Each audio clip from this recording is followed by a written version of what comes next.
Kembali di Kompas Siang, Saudara, polisi mengebut penyidikan kasus pembunuhan ibu dan anak di Subang untuk mencari motif peristiwa. Polisi bahkan akan kembali melakukan olah TKP untuk mencari bukti yang tertinggal.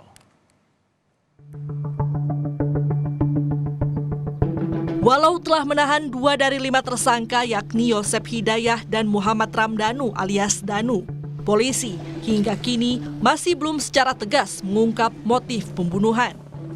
Untuk mencari bukti baru, polisi akan melakukan olah TKP di lokasi pembunuhan ibu dan anak pada Selasa pekan depan. Polisi juga akan melakukan rekonstruksi ulang dengan menghadirkan tersangka Danu yang juga adalah keponakan korban Tuti serta suami korban Yosep. Sebelumnya, prarekonstruksi telah digelar di rumah TKP di Jalan Cagak, Subang pada 19 Oktober lalu. Ketika itu, polisi hanya membawa tersangka Danu untuk melihat ulang peristiwa pembunuhan sekaligus memastikan peran Danu dalam kasus ini. Dari lokasi, polisi juga menemukan barang bukti berupa ember yang dipakai untuk menyiram bekas ceceran darah para korban. Dan pada 21 Oktober, polisi kembali melanjutkan olah TKP untuk mencari bukti-bukti baru. Baru polisi lagi dulu untuk membersihkan luka belakang, nanti kita persiapkan untuk penggeledahan ulang dan olah TKP ulang kira-kira hari Selasa nanti. Nanti akan kita cari barang bukti, nanti kita hadirkan juga tersangka Danu. Kita bawa ke TKP untuk mencari kembali alat-alat yang mungkin masih tertinggal. Mari kita menemukan alat yang mereka untuk bersihkan darah. Kapan, Bang? Nanti rencana Selasa kita akan melakukan olah TKP ulang, kita akan hadirkan dari IDEN, kemudian Puslapor, Inafis, kita akan hadirkan di sini. Bang, ada kemungkinan barang bukti itu dikubur atau Bang, sama pelaku, Bang? Makanya nanti kita cari sekalian ya. Oh gitu, Bang.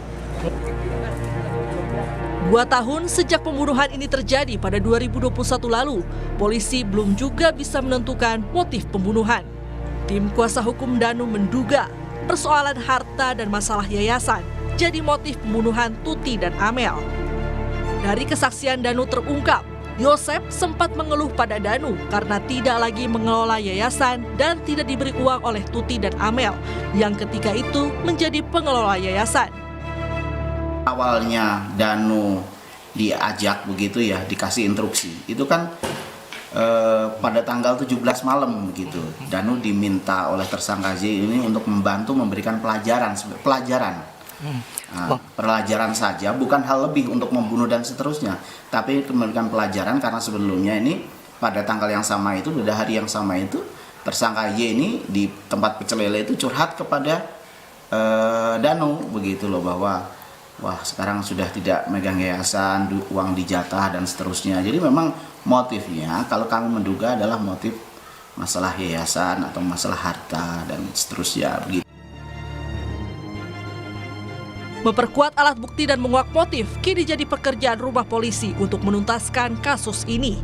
Saat ini, 3 tersangka lain yakni istri muda Yosep, Mimin, dan 2 anak Mimin belum ditahan, walau statusnya juga sudah jadi tersangka. Mereka hanya dikenai wajib lapor karena pertimbangan penyidik dan kelengkapan bukti. Tim Liputan Kompas TV. Pasca peristiwa pembunuhan ibu dan anak di Subang, Jawa Barat, sekolah dan yayasan yang disebut milik keluarga Yosep kondisinya sepi dan tak terawat.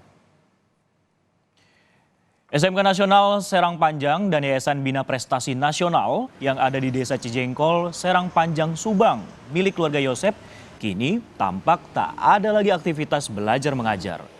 Tampak sebagian gedung sekolah rusak karena tak terawat. Begitu pula yayasan yang kini dikelola oleh anak tertua Yosep, Yoris, kini juga tutup. Hanya sekali pengurus yayasan terlihat memeriksa kondisi sekolah, Saudara. Dan informasi terkini soal pengungkapan motif kasus pembunuhan ibu dan anak di Subang, kita tanyakan pada jurnalis Kompas TV, Hendry Irawan di sana. Hendry, selamat siang. Rencananya pada hari Selasa besok polisi akan kembali melakukan olah TKP. Ini bukan kali pertama olah TKP dilakukan. Lantas apalagi hal spesifik yang akan dicari oleh polisi dalam olah TKP lanjutan?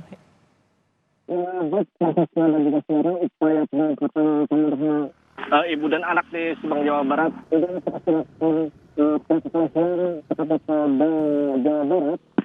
Pasca ditetapkan 5 tersangka ini, polisi terus melakukan pemeriksaan pendalaman terhadap para tersangka guna mendapat kesesuaian bukti dari pengakuan Danu, tentunya untuk menguak motif dan peran-peran tersangka. Selain itu, polisi juga pada Kamis kemarin sempat membawa tersangka Danu ke lokasi ini atau lokasi TKP yang berada di lokasi dengan tujuan untuk mendapat gambaran seperti apa peristiwa pembunuhan itu terjadi. Misalnya pada sasaran polisi Polda Jawa Barat akan melakukan olah TKP ulang setelah beberapa kali olah TKP yang dilakukan pada sebelumnya untuk salah satu olah TKP ulang ini dilakukan guna mencari bukti lain yang masih tertinggal di lokasi ini, seperti dari pengakuan Danu kepada polisi dan disebutkan oleh kuasa hukumnya bahwa saat peristiwa itu terjadi, Danu diminta oleh Yosep untuk mengambil, sementara golok itu hingga saat ini belum diketahui atau belum ditemukan. Selain itu, barang bukti lain yang hingga saat ini belum ditemukan adalah 2 ponsel milik korban Amalia Mustika Ratu yang masih misterius dan belum ditemukan, meskipun polisi telah melakukan berbagai upaya atau cara untuk menemukan ponsel milik korban ini. Francisco. Baik Hendri, masih terus dicari setelah 2 tahun kasus ini kemudian akhirnya sudah menetapkan 5 tersangka. Tentunya ini yang kita masih nantikan dan juga update dari Anda tentunya terkait motif dari pembunuhan yang terjadi di Subang, Jawa Barat ini. Terima kasih Hendri Irawan yang melaporkan langsung dari depan TKP sana.